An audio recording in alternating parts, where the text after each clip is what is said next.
Bien, mes chers frères et sœurs, ce sont des circonstances très particulières que nous vivons ces jours-ci.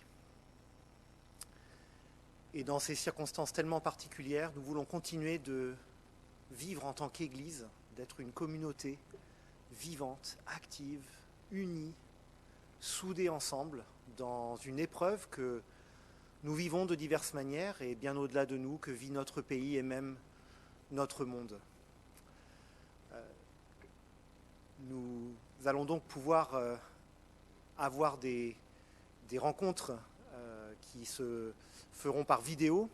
Ce sera le cas donc pour un culte chaque dimanche qui sera possible de visionner à n'importe quel moment de la journée. Nous aurons également un enregistrement de l'étude biblique du jeudi soir. Et puis à partir de la semaine prochaine, il sera possible de se connecter en direct à 10h15 et à 18h30 à l'horaire habituel de nos cultes pour avoir une séquence qui sera filmée en direct et puis ensuite la retransmission donc, du culte. Tous ces détails, nous vous les donnerons très prochainement. Le Conseil travaille en ce moment très, très activement à cette situation et à diverses initiatives, diverses démarches pour que nous puissions bien, justement vivre la communion fraternelle d'une manière nouvelle, tant que nous ne pourrons pas nous rassembler physiquement. Donc plus d'informations viendront et ce que je propose, c'est que pour tous ceux et celles qui auront reçu l'email, si vous êtes des habitués de notre Église et que vous avez reçu donc un email de la part de l'Église avec ces informations, eh bien continuez à consulter vos mails parce que c'est là que vous trouverez le lien pour voir ces vidéos et les diverses informations et mises à jour qui seront transmises. Si vous regardez cette vidéo et que vous n'êtes pas un habitué d'Église, nous sommes très heureux que vous puissiez aussi regarder ces séquences, ces cultes, et nous espérons que le Seigneur vous bénira également. Les vidéos seront également disponibles sur la page Facebook de l'Église, sur la page Twitter également, et sur le site web www.sevres72.org. Voilà, j'en ai terminé avec ces informations techniques qui, bien entendu, vont être complétées au cours des jours à venir. Je vous propose de commencer par une lecture du psaume 34. Le psaume 34, je vous laisse un petit peu de temps pour trouver ce texte dans vos Bibles que vous avez chez vous. Psaume 34, du verset 2 jusqu'au verset 9. Psaume 34, du verset 2 jusqu'au verset 9.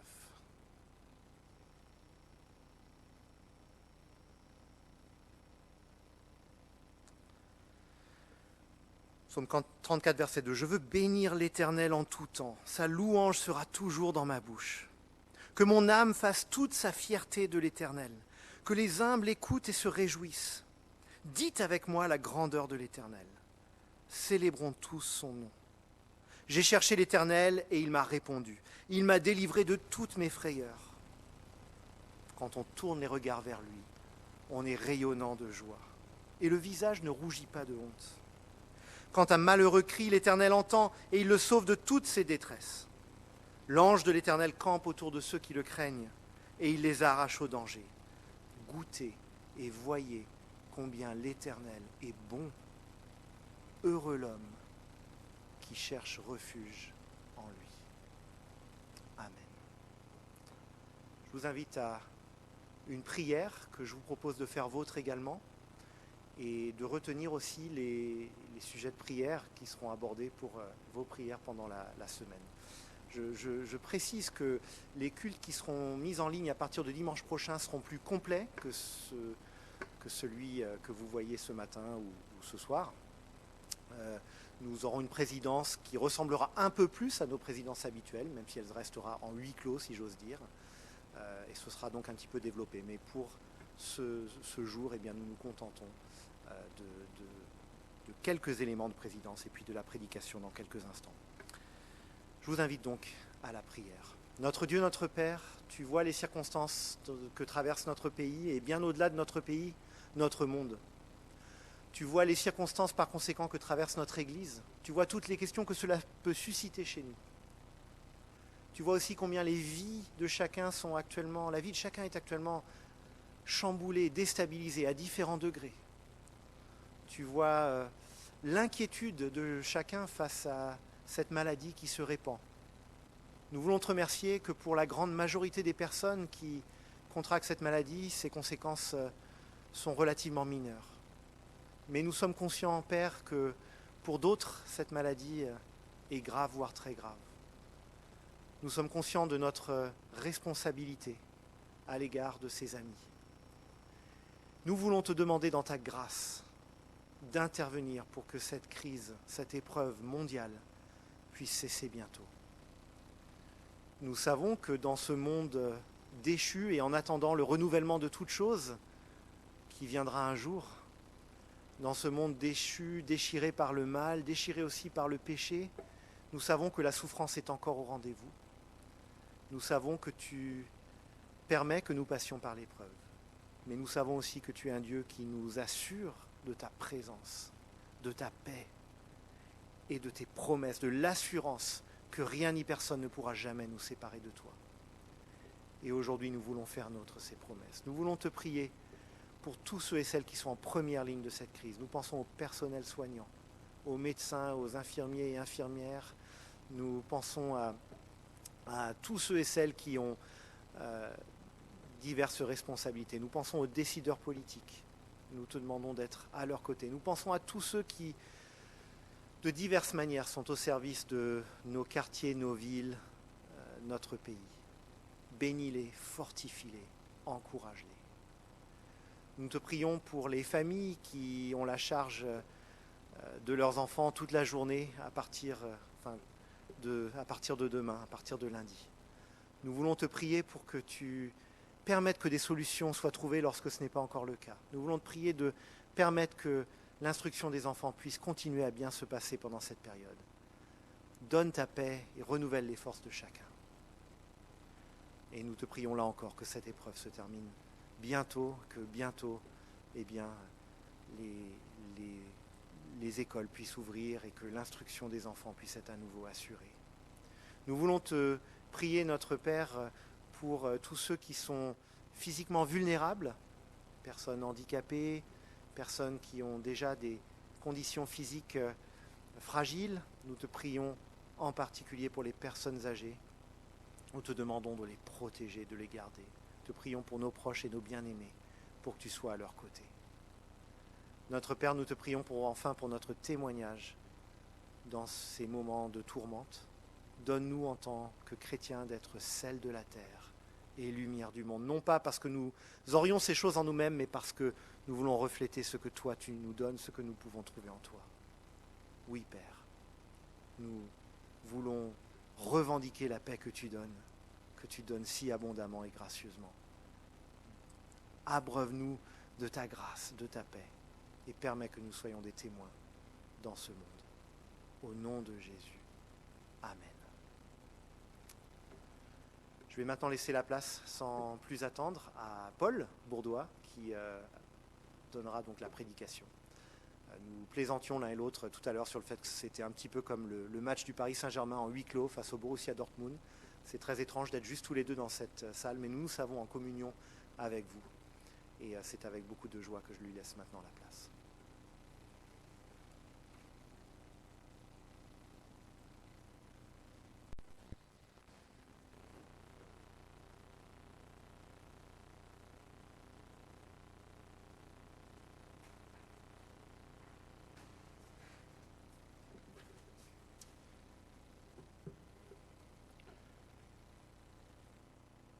Je vous invite à ouvrir vos Bibles dans l'évangile de Marc au chapitre 15. Nous lirons les versets 1 à 20. Donc je vous laisse un instant pour trouver vos Bibles et les ouvrir. Si vous avez besoin de plus de temps, vous pouvez mettre cette vidéo en pause et aller chercher une Bible. Si vous n'en avez pas et que vous souhaitez en avoir, n'hésitez pas à nous contacter et nous en ferons parvenir une. Marc chapitre 15, les versets 1 à 20. Dès le matin, les chefs des prêtres tinrent conseil avec les anciens, les spécialistes de la loi et tout le Sanhédrin. Après avoir attaché Jésus, ils l'emmenèrent et le livrèrent à Pilate. Pilate l'interrogea. « Es-tu le roi des Juifs ?» Jésus lui répondit, « Tu le dis. » Les chefs des prêtres portaient contre lui beaucoup d'accusations. Pilate l'interrogea de nouveau. « Ne réponds-tu rien ? Vois tous les témoignages qu'il porte contre toi. » Mais Jésus ne répondit plus rien, ce qui étonna Pilate. À chaque fête, il relâchait un prisonnier, celui que le peuple réclamait. Il y avait en prison le dénommé Barabbas avec ses complices, pour un meurtre qu'ils avaient commis lors d'une émeute. La foule se mit à demander à grands cris ce qu'il avait l'habitude de leur accorder. Pilate leur répondit, « Voulez-vous que je relâche le roi des Juifs ?» En effet, il savait que c'était par jalousie que les chefs des prêtres avaient fait arrêter Jésus. Cependant, les chefs des prêtres excitèrent la foule, afin que Pilate leur relâche plutôt Barabbas. Pilate reprit la parole et leur dit, « Que voulez-vous donc que je fasse de celui que vous appelez le roi des Juifs ?» Ils crièrent de nouveau, « Crucifie-le !» « Quel mal a-t-il fait ?» leur dit Pilate. Ils crièrent encore plus fort, « Crucifie-le !» Voulant satisfaire la foule, Pilate leur relâcha Barabbas. Et après avoir fait fouetter Jésus, il le livra à la crucifixion. Les soldats conduisirent Jésus à l'intérieur de la cour, c'est-à-dire dans le prétoire. Ils rassemblèrent toute la troupe. Ils lui mirent un habit pourpre et posèrent sur sa tête une couronne d'épines qu'ils avaient tressée. Puis ils se mirent à le saluer. « Salut, roi des Juifs !» Ils lui frappaient la tête avec un roseau, crachaient sur lui et se mettaient à genoux pour se prosterner devant lui. Après s'être ainsi moqués de lui, ils lui enlevèrent l'habit pourpre, lui remirent ses vêtements et l'emmenèrent pour le crucifier. Jusqu'ici, la lecture de la parole de Dieu. À partir du chapitre 14 de son évangile, Marc centre son attention sur les quelques jours avant la croix. Dans ces derniers chapitres, l'ambiance est pesante. Nous sommes à l'ombre de la croix. Dans le texte étudié dimanche dernier, la fin du chapitre 14, Jésus est accusé, outragé par le Sanhédrin, les autorités religieuses juives de l'époque. Il était également renié par son plus proche disciple, l'apôtre Pierre. Jésus est jugé coupable de blasphème, mais en réalité, ceux qui blasphèment Dieu sont ceux qui rejettent Jésus-Christ. Le texte que nous étudions aujourd'hui est dans la même lignée. C'est un récit sombre. Les ténèbres cherchent à étouffer celui qui est pleine lumière du Père. L'ombre de la croix se fait plus pressante encore. Lors de l'étude de ce texte, ce qui m'a le plus frappé, c'est le fait que tout est renversé. Tout est renversé en particulier dans le rapport à la vérité et à la justice. Plus le récit se développe, plus ces paradoxes deviennent évidents, comme si les ténèbres cherchaient à couvrir la vérité. Alors qu'est-ce que je veux dire par là ? Prenons ce premier paradoxe saisissant, Jésus, un innocent qui sera trouvé coupable par un juge lui-même coupable. Un juge coupable et un condamné innocent. Relisons les versets 1 et 2. Dès le matin, les chefs des prêtres tinrent conseil avec les anciens, les spécialistes de la loi et tout le Sanhédrin. Après avoir attaché Jésus, ils l'emmenèrent et le livrèrent à Pilate. Pilate l'interrogea, « Es-tu le roi des Juifs ?» Jésus lui répondit, « Tu le dis. » Jésus a été jugé coupable de blasphème par le Sanhédrin. Il est jeté en prison avant d'être amené dans ce chapitre 15 devant les autorités romaines. Le Sanhédrin n'avait pas de vrai pouvoir. Israël est sous l'autorité romaine. Et c'est Rome qui prend toute décision importante. Seul Rome pouvait prendre la décision de mettre Jésus à mort. Jésus est amené à Ponce Pilate. Pilate était le gouverneur, le préfet de la Judée. Il a été gouverneur de la Judée dans les années 26 à 37. Pilate était un maître, un expert du jeu politique. Il avait, depuis des années, habilement placé ses pions sur l'échiquier politique. Il avait, entre autres, épousé la fille de l'empereur. Et ça avait plutôt bien marché pour lui, puisqu'il se retrouve préfet, gouverneur de Judée, vivant dans son palais à Césarée, sur la côte méditerranéenne. Si Pilate est à Jérusalem lors de cet épisode de Marc chapitre 15, c'est parce qu'il avait comme habitude de venir à Jérusalem lors de la fête de la Pâque. Officiellement en signe de respect envers le peuple lors des grandes fêtes juives, officieusement pour garder un œil sur un peuple vaincu lors de grandes fêtes considérées par Rome comme nationalistes, donc potentiellement source de révolte. Comme il est la plus haute autorité romaine de la région, c'est vers lui que Jésus est amené pour être jugé. Pilate est un expert en politique. Mais Pilate, si vous me pardonnez l'expression, n'est pas un enfant de cœur. En Luc chapitre 13, il est rapporté l'épisode d'une révolte de Galiléens. La réponse de Pilate à cette rébellion, la mise à mort de ces Galiléens. Et non seulement une mise à mort, mais il avait ensuite pris le sang de ces Galiléens pour les mêler au sang de leur sacrifice au temple. C'est non seulement sanguinaire, mais c'est une profanation, c'est une insulte, un affront au temple, à tout le peuple et à Dieu. Et ce n'est d'ailleurs pas la seule occasion où il profana le temple. Philon d'Alexandrie, un philosophe contemporain de Jésus, rapporte un épisode où Pilate installa des boucliers romains dans le temple. Et cela, je cite Philon d'Alexandrie, moins pour honorer Tibère que pour déplaire au peuple. Ça nous donne une idée du personnage. Pilate n'a pas hésité à voler l'argent du temple pour faire construire un aqueduc, pour ensuite dire qu'il l'avait lui-même financé avec ses propres finances. Jésus est amené devant un juge romain, Pilate. Mais ce juge est assoiffé de pouvoir, il est sanguinaire, corrompu, violent. Il est coupable. Coupable devant Dieu, coupable devant les hommes. Et dans ces versets, nous voyons que le souci de Pilate ne semble pas réellement être la justice, mais c'est un jeu politique pour lui. Le grand prêtre lui amène Jésus, mais Pilate n'est pas du genre à prendre des ordres de quiconque, surtout pas du grand prêtre. Jésus, que ferai-je avec toi ? La problématique qui se pose à Pilate, c'est celle de son pouvoir politique. D'un côté, s'il ne fait rien, il risque une révolte. Une révolte, ce n'est jamais bien vu par l'empereur. De l'autre, s'il met Jésus à mort, il ne veut pas donner l'impression que c'est une victoire du grand prêtre. Et c'est, je pense, la raison pour laquelle Pilate inscrira sur la croix « Jésus-Christ, roi des Juifs ». Ce n'est pas qu'il ait reconnu quoi que ce soit de particulier en Jésus, mais c'est tout simplement un pied de nez au grand prêtre. Dans ce procès, Jésus est pleinement innocent, mais il est jugé par un juge coupable. Pire encore, l'accusation elle-même est coupable de duplicité et de mensonge. Il est intéressant de noter que c'est de blasphème que Jésus était accusé par le Sanhédrin dans le chapitre 14. Il semblerait que face à Pilate, l'accusation principale formulée à l'encontre de Jésus soit celle de la révolte. « Es-tu le roi des Juifs ?»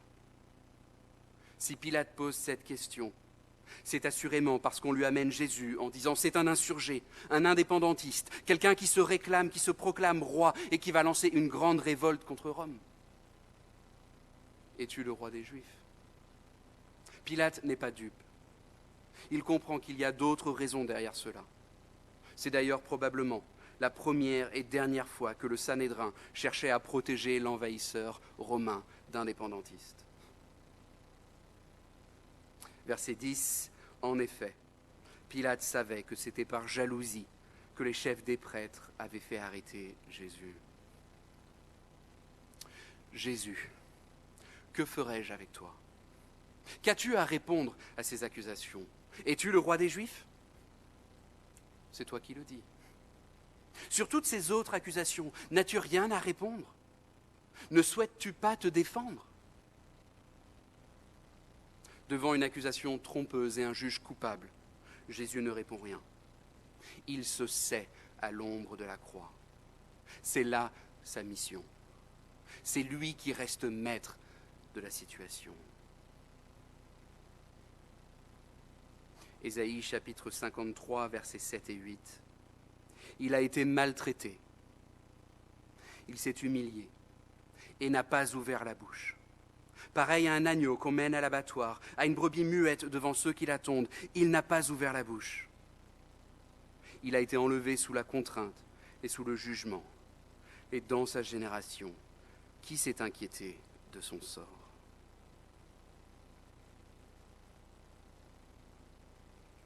Deuxième paradoxe que nous trouvons dans notre texte, la libération de Barabbas. Et je vous invite à relire les versets 6 à 11. À chaque fête, Pilate relâchait un prisonnier, celui que le peuple réclamait. Il y avait en prison le dénommé Barabbas avec ses complices, pour un meurtre qu'ils avaient commis lors d'une émeute. La foule se mit à demander à grands cris ce qu'il avait l'habitude de leur accorder. Pilate leur répondit : « Voulez-vous que je relâche le roi des Juifs ?» En effet, il savait que c'était par jalousie que les chefs des prêtres avaient fait arrêter Jésus. Cependant, les chefs des prêtres excitèrent la foule afin que Pilate leur relâche plutôt Barabbas. Nous trouvons ici notre deuxième paradoxe. Pilate, maîtrisant le jeu politique avec une main de maître, avait pris l'habitude, lors de la fête de la Pâque, afin d'apaiser le peuple, de gracier un révolutionnaire, un indépendantiste. Qui préférez-vous ? Jésus, votre roi innocent, ou Barabbas, cet assassin intégriste ? Barabbas ! Nous voulons Barabbas ! Jésus, lui qui a guéri les malades, ressuscité des morts, lui qui a passé sa vie à annoncer la volonté de Dieu, à vivre le bien, qui n'a jamais eu de parole mauvaise, qui n'a jamais commis le moindre mal, nous lui préférons un assassin. Et ainsi Barabbas retrouva sa liberté, tandis que Jésus, lui, fut traité comme un coupable. Nous avons là toute une image de l'Évangile, n'est-ce pas ? L'innocent qui est trouvé coupable, et le coupable qui est trouvé innocent. Nous voulons Barabbas, certainement pas Jésus. Nous voulons Barabbas. Le prénom Barabbas veut littéralement dire « fils d'un homme ». Fils d'un homme. Et je crois que ce n'est pas là un hasard, dans la souveraineté de Dieu, que Barabbas s'appelait ainsi. Le fils d'un homme est acclamé par la foule. Ce fils d'un homme qui se retrouve élevé par tous. Tandis que Jésus, qui se présentait lui-même comme le Fils de l'homme, citant ainsi le prophète Daniel dans l'Ancien Testament, est rabaissé. Marc 10, verset 33, « Nous montons à Jérusalem, et le Fils de l'homme sera livré aux chefs des prêtres et aux spécialistes de la loi. Ils le condamneront à mort et le livreront aux non-juifs. » Marc 10, verset 45, « En effet, le Fils de l'homme est venu non pour être servi, mais pour servir et donner sa vie en rançon pour beaucoup. » Barabbas, le fils d'un homme, est élevé. Jésus, le Fils de l'homme, est quant à lui rabaissé. Troisième paradoxe, Jésus, Dieu incarné, dont l'humanité même est reniée. Relisons les versets 12 à 19. Pilate reprit la parole et leur dit : « Que voulez-vous donc que je fasse de celui que vous appelez le roi des Juifs ?» Ils crièrent de nouveau : « Crucifie-le !» « Quel mal a-t-il fait ?» leur dit Pilate. Ils crièrent encore plus fort : « Crucifie-le !» Voulant satisfaire la foule, Pilate leur relâcha Barabbas, et après avoir fait fouetter Jésus, il le livra à la crucifixion. Les soldats conduisirent Jésus à l'intérieur de la cour, c'est-à-dire dans le prétoire, et ils rassemblèrent toute la troupe. Ils lui mirent un habit pourpre, posèrent sur sa tête une couronne d'épines qu'ils avaient tressée, puis ils se mirent à le saluer. « Salut, roi des Juifs !» Ils lui frappaient la tête avec un roseau, crachaient sur lui, et se mettaient à genoux pour se prosterner devant lui. Que ferai-je avec Jésus ? Crucifie-le ! À mort Jésus ! Pilate relâche Barabbas et il fait fouetter Jésus avant la crucifixion. Avant toute crucifixion, les coupables étaient fouettés à 2 ou 3 reprises. Une première fois tout simplement pour affaiblir, une deuxième fois pour amener aux portes de la mort. Et ainsi, le crucifié ne pouvait plus se débattre lors de sa mise en croix. et cela garantissait également une mort rapide. Jean, dans son évangile, rapporte la première fustigation, Marc, lui, la deuxième. Le fouet romain, utilisé lors de ces fustigations, était composé d'un manche en bois et de lanières de cuir. Sur ces lanières étaient fixées des épines de plomb, des billes de plomb, ainsi que des tessons faits de plomb et d'ossements. La chair se retrouve percée, puis arrachée, exposant muscles et nerfs. Ces derniers étaient ensuite arrachés, eux aussi, exposant les os et les organes. Il n'était pas rare que les condamnés à la croix mouraient avant la croix. C'est un supplice horrible, dont le but est en réalité double. Amener aux portes de la mort, mais aussi déshumaniser le condamné. C'est chercher à lui retirer son humanité. Alors qu'il sera porté sur la croix aux yeux de tous, il ne ressemblera plus à un être humain. Ce n'est plus un homme, mais un tas de chair ensanglantée. Ésaïe chapitre 50, verset 6. « J'ai présenté mon dos à ceux qui me frappaient, et mes joues à ceux qui m'arrachaient la barbe. Je n'ai pas caché mon visage aux insultes et aux crachats. » Jésus-Christ, Emmanuel, Dieu incarné, se retrouve renié jusque dans son humanité. Jésus, le Fils, la deuxième personne de la Trinité, s'est incarné dans la chair pour nous annoncer la volonté de Dieu. Il sera rejeté dans son humanité. Lui, le roi éternel et tout-puissant, sera couronné d'une couronne d'épines. Dans les versets qui suivent, Jésus sera dévêtu de son vêtement. Sa tunique sera tirée au sort, laissant Jésus nu aux yeux de tous, le privant ainsi de sa dernière once de dignité et d'humanité. Ésaïe chapitre 52, versets 13 à 15. « Mon serviteur réussira. Il grandira et gagnera en importance. Il sera très haut placé. Tout comme beaucoup ont été horrifiés en le voyant, tant son visage était défiguré, tant son aspect était différent de celui des humains. Il purifiera beaucoup de nations. Devant lui, des rois fermeront la bouche, car ils verront ce qu'on ne leur avait pas raconté. Ils comprendront ce dont ils n'avaient pas entendu parler. »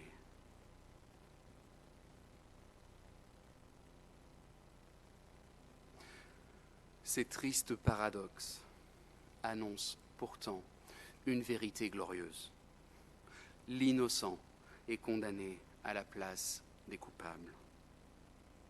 Après s'être moqué de lui, ils lui enlevèrent l'habit pourpre, lui remirent ses vêtements et l'emmenèrent pour le crucifier.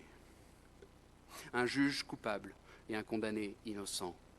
Un fils d'un homme élevé face à l'abaissement du Fils de l'homme. Un Dieu incarné, rejeté dans son humanité.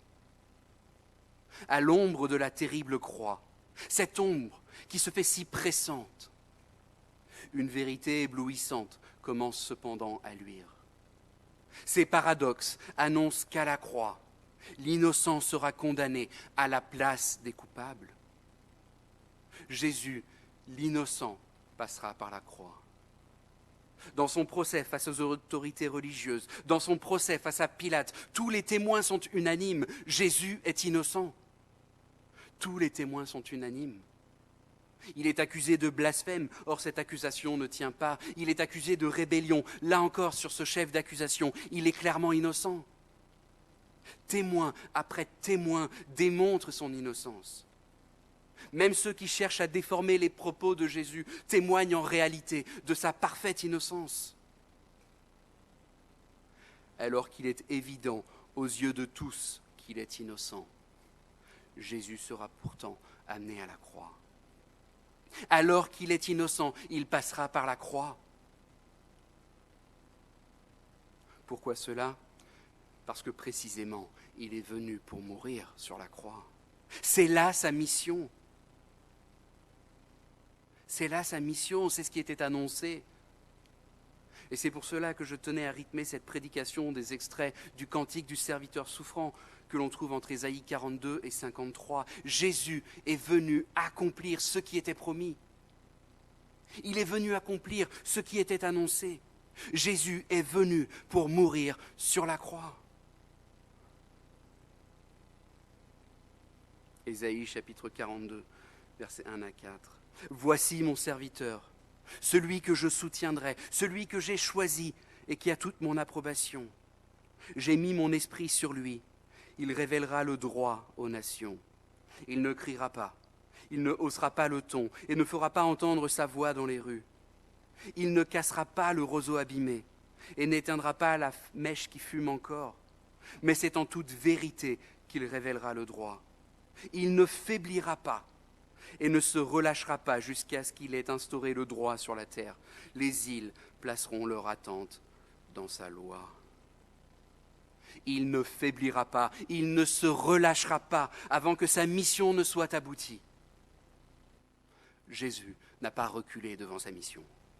La souffrance physique ne l'a pas empêché de mener sa mission à bout. Et ne faisons pas l'erreur de nous tromper sur la mission de Jésus. La souffrance physique n'était pas la raison de sa venue. Son œuvre ne se résume pas à sa souffrance physique. Ce qui arriva à la croix est bien pire que la souffrance physique. À la croix, Jésus a connu toute la colère de Dieu son Père, colère contre le péché. À la croix, Jésus a été traité comme le pire des coupables. Il a connu la colère du Père. Si la souffrance physique connue par Jésus à l'ombre de la croix et sur la croix était profondément abominable et insoutenable, comprenons que ce n'était rien comparé à ce qu'il attendait. Ce qui s'est passé à la croix dépasse tout ce que nous pouvons concevoir. C'est une heure bien plus sombre que nous pouvons l'imaginer. À la croix, Jésus, l'innocent, a pris la place du coupable. Il a été fait péché pour nous. Ésaïe chapitre 53, versets 8 et 12. Et parmi ceux de sa génération, qui a cru qu'il était retranché de la terre des vivants et frappé pour les péchés de mon peuple? Parce qu'il s'est livré lui-même à la mort et qu'il a été mis au nombre des malfaiteurs, parce qu'il a porté les péchés de beaucoup d'hommes et qu'il a intercédé pour les coupables. Si Jésus est venu sur terre, c'est afin d'accomplir ce que nous ne pouvions, nous, accomplir. Il est venu vivre comme l'être humain aurait dû vivre. Ainsi, il a vécu pleinement attaché à Dieu et à sa parole. Il n'a jamais douté de Dieu son Père. Il n'a jamais eu de paroles mauvaises, il n'a jamais eu de pensées mauvaises. Il n'a jamais renoncé à faire le bien à cause de la violence, de la moquerie ou des crachats. Jésus est venu pour vivre la vie que nous aurions dû vivre. Et plus encore, il est venu pour mourir la mort que nous aurions dû connaître. C'est ce qu'annonçait l'Ancien Testament. C'est ce qu'il est venu accomplir. Jésus est accusé de blasphème et de rébellion. Mais en réalité, le vrai coupable, c'est moi. C'est vous et moi. C'est l'humanité tout entière qui est coupable de ces chefs d'accusation. Jour après jour, je blasphème contre Dieu. Quand nous mettons notre confiance ailleurs qu'en lui, c'est un blasphème. Et c'est une rébellion contre Dieu. Je n'ai pas besoin d'attendre un droit au blasphème pour blasphémer. Quand je choisis le mal au lieu de sa volonté, quand je préfère l'injustice à la justice, c'est un blasphème. Quand je ne veux pas chercher à vivre la volonté de Dieu pour moi, c'est une rébellion contre Dieu. Le vrai blasphémateur, c'est moi. Le vrai rebelle, c'est moi. Jésus est innocent de ses crimes. Nous, en revanche, nous sommes coupables. Nous sommes coupables. Mais chose merveilleuse, Jésus s'avance vers la croix. Lui, l'innocent, va prendre sur lui le châtiment réservé aux coupables. La condamnation de mon blasphème, Jésus l'a subi à ma place. La condamnation de ma rébellion, Jésus l'a subi à ma place. la condamnation pour mon égoïsme, ma cupidité, ma médisance, mon idolâtrie, mon orgueil, ma paresse est retombée sur lui. Ésaïe 53, versets 10 et suivants. Après avoir livré sa vie en sacrifice pour le péché, il verra une postérité et prolongera ses jours. Et l'œuvre de l'Éternel prospérera entre ses mains. À cause du travail de son âme, il rassasiera ses regards. Par sa connaissance, mon serviteur juste justifiera beaucoup d'hommes, et il se chargera de leurs iniquités.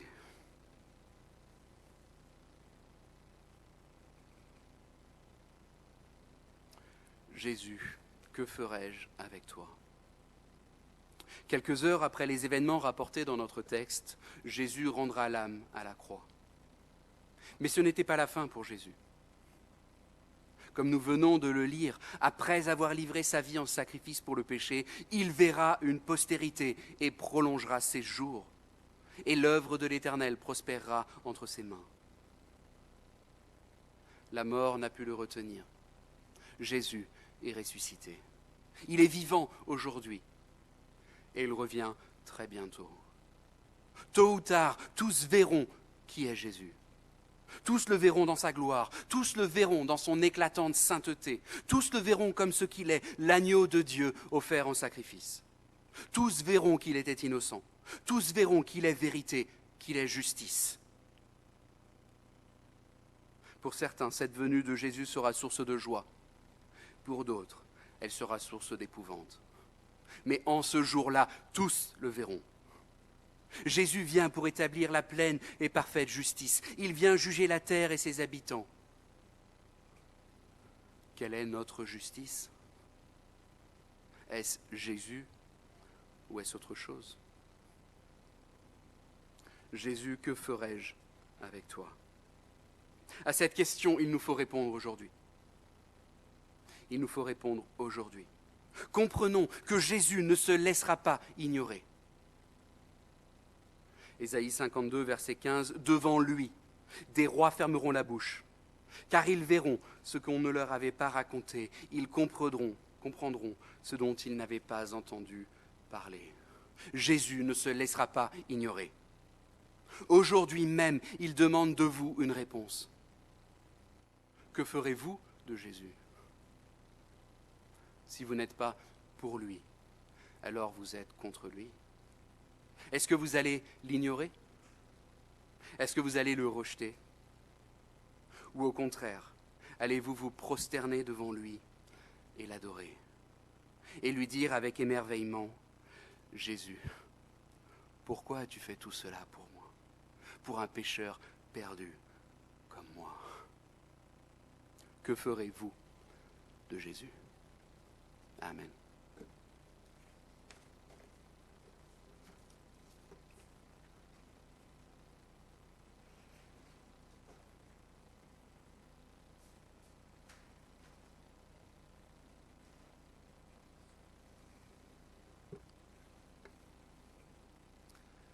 Je vous invite à prier. Notre Dieu, notre Père, alors que nous passons par des circonstances difficiles, des circonstances où la souffrance est présente, comment ne pas méditer la souffrance incomparable, Seigneur Jésus, que tu as subi à notre place. Et parce que tu es allé jusqu'au bout de cette mission, malgré toute la souffrance qu'elle impliquait,